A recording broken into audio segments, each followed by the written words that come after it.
Joining us now, members of the Health, Education, Labor, and Pensions Committee, Democratic Senators Tim Kaine of Virginia and Michael Bennet of Colorado. This week, the two senators introduced legislation that would create a public health care option to go along with the Affordable Care Act. Gentlemen, good morning. I want to talk about that in just a second, but Senator Kaine, let me start with you on the question we've been discussing quite a bit this morning, and that is the question of what exactly happened in Niger when we lost those 4 American soldiers, including Sergeant LaDavid Johnson, who's been at the center of all this controversy over the last couple of days. Can you bring us up to speed on what they were doing there, why Sergeant Johnson was left there for almost 2 days, and what exactly happened that day, and why you believe the president's response in offering at least condolences took so long? Willie, there's still a lot of questions we have to answer about this. I'm on the Armed Services Committee as well, right, and we're digging into trying to get answers about it. I mean, the reason we're in Niger is because of this escalating war against ISIS. ISIS has claimed credit for this particular attack, and that 2001 authorization, which said we could go after the perpetrators of the 9/11 attack 2 years before there was even an ISIS, is now being used to justify military action all over the world. As you know, I've been calling on my colleagues to try to refine that authorization, and let's be really clear about what we're doing. So there's sort of a surreptitious and covert element to this. The White House drafted a condolence statement and then chose not to put it out. They were sort of trying, I think, to kind of lowball that we're involved in Niger, and that's part of what's going on. But what we need to do is we need to bring this to light to the American public about how many countries the U.S. is engaging in military activity now on the basis of the 2001 authorization. Okay, Senator Kaine, let's pick up on that. I mean, we're all over the world with special operations forces, in the Philippines, in South America, in Africa. How many countries are we involved with? Well, it would be scores and scores of countries, Mike, if you're just talking about training or special forces folks on the ground training militaries on virtually every continent. The question is, in how many countries are we involved in combat activity? And look, you're probably talking about a dozen where we're involved in military kinetic activity of some kind using the 2001 authorization as the justification for it. 75% of the folks in Congress never voted on that authorization, and those who were here and voted on it, they didn't think it was going to be applying to these military actions all over the world. Senator Bennet, let me ask you about health care and this legislation that you have co-sponsored with Senator Kaine, calling for a public option, a term that was very familiar around the Obamacare debate several years back. Why do you think now is the time, and will you have the votes to get that through? Well, I think I've always believed a public option should have been part of the Affordable Care Act. We tried to get it done then, and we weren't able to do it.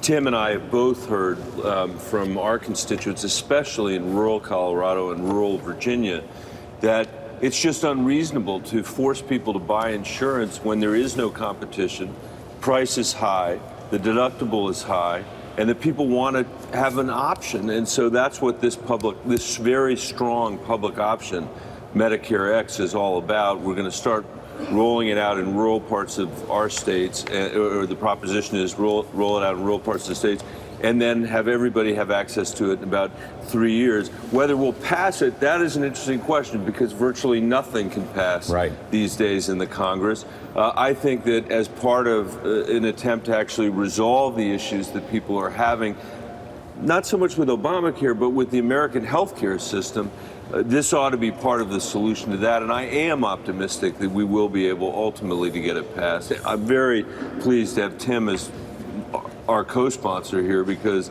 I think that brings a lot of credibility to the bill.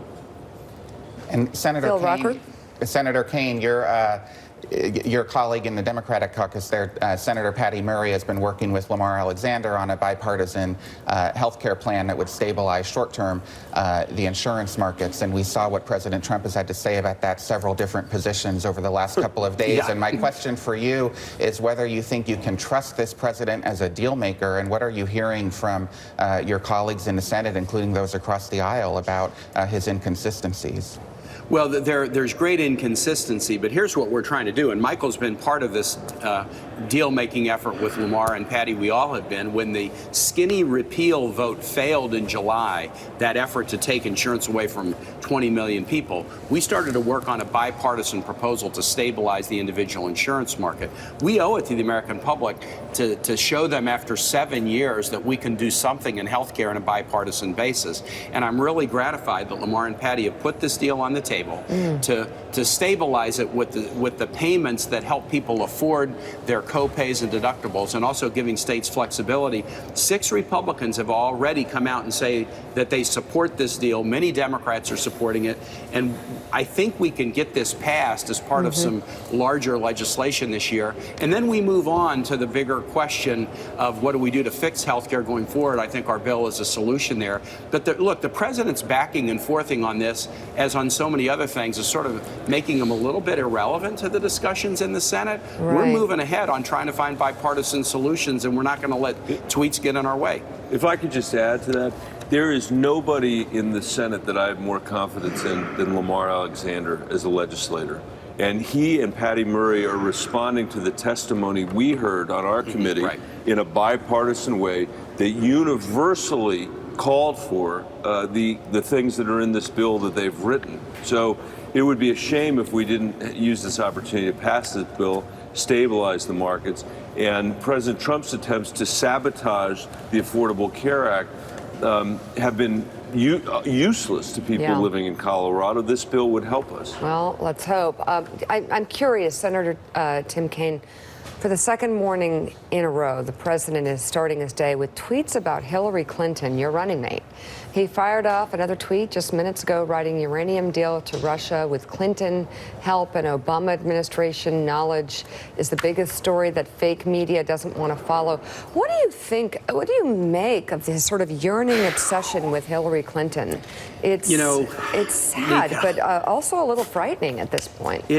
Look, there's a moral vacuum in the White House right now. And when the president feels under pressure on other issues, he'll revert back to attacking Hillary or bragging about the size of the inauguration crowd. And the thing that's sad about all of these instances, whether it's this or whether it's the dust up yesterday with the family of this poor soldier that was killed in Niger, is what we're seeing is that Americans elected somebody promising greatness when there was no evidence of goodness. And we're relearning a very, very painful lesson, which is there can't be greatness without goodness, but that's what's lacking right now.